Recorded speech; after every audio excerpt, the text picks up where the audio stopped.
ಶೋಭಾ ಅಂದ್ಬಿಟ್ಟು ಎಮ್ಮನ ಹೆಸರು. ಮಗ ದಿಲೀಪ್ ಅಂತ.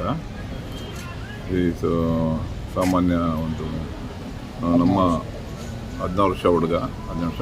ಆ ಶೋಭಾಗೆ 37 ವರ್ಷ 38 ವರ್ಷ ಇರ್ಬೋದು. ಇವರು ಒಂದು ಬಡತನದ ಕುಟುಂಬದವರೇ. ಸ್ವಂತಿಕೆಯಿಂದ ಕೆಲಸವೂ ಮಾಡ್ಕೊಂಡು ಜೀವನ ಮಾಡ್ತಾಯಿದ್ರು.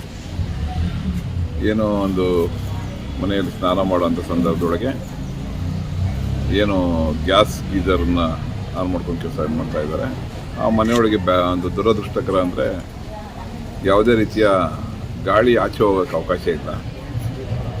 ಗ್ಯಾಸು ಗಾಳಿ ಹೋಗೋಕ್ಕೆ ಅವಕಾಶ ಇಲ್ಲ ಅಂದಾಗ ಅದು ಮೋಸ್ಟ್ ಡೇಂಜರಸ್ ಅನ್ನೋ ಒಂದು ವಿಚಾರ ಎಲ್ಲರಿಗೂ ಗೊತ್ತಿರೋಂಥ ವಿಚಾರ. ಇವರಿಗೆ ಅದು ತಿಳುವಳಿಕೆ ಬಂದಿಲ್ಲ. ಹಾಗಾಗಿ ಮಗ ಸ್ನಾನ ಮಾಡ್ಕೊಡೋಕೆ ಹೋಗಿದ್ದಾನೆ. ಆ ಟೈಮಲ್ಲಿ ಗ್ಯಾಸು ಎಕ್ಸ್ಪ್ಲೋಡ್ ಇದಾಗಿ ಗ್ಯಾಸ್ ಒಂದು ಲೀಕ್ ಆಗಿ ಮಗ ಎಕ್ಸ್ಪೈರ್ ಆಗಿಬಿಟ್ಟಿದ್ದಾನೆ. ಎಲ್ಲ ಬರಲಿಲ್ಲ ಅಂತ ತಾಯಿ ಮತ್ತೆ ಬಾತ್ರೂಮ್ಗೆ ಹೋಗಿದ್ದಾಗ ಅವ್ಳಿಗೇನೂ ಉಸಿರಾಟ ಪ್ರಾಬ್ಲಮ್ ಆಗಿ ಅವಳು ಅಲ್ಲೇ ಎಕ್ಸ್ಪೈರ್ ಆಗಿದ್ದಾನೆ. ತದನಂತರ ಮಗಳು ಅವನ್ನ ಹೋಗಿ ಅಮ್ಮನ ಫೋನ್ ಮಾಡಿದಾಗ ಮಗಳು ಅಮ್ಮನಿಂದ ಯಾವುದೇ ಒಂದು ಮೆಸೇಜು ರಿಟರ್ನ್ ಮೆಸೇಜ್ ಬರದಲ್ಲೇ ಇದ್ದಾಗ ಫೋನ್ ಸಿಗದಲ್ಲೇ ಇದ್ದಾಗ ಅದನ್ನು ಟ್ರೈ ಮಾಡೋದು ಟೈಮ್ ಟ್ರೈ ಮಾಡಿ ಮನೆಗೆ ಹೋಗಿದ್ದ ಮಗಳು. ಮನೆಗೆ ಹೋದಾಗ ಎಕ್ಸ್ಪೈರ್ ಆಗಿದ್ದಾರೆ. ನಮ್ಮೆಲ್ಲ ಹುಡುಗರೆಲ್ಲ ಹೋಗಿ ಹಾಸ್ಪಿಟ್ಲಿಗೆ ಇದು ಮಾಡಿದ್ದೀವಿ.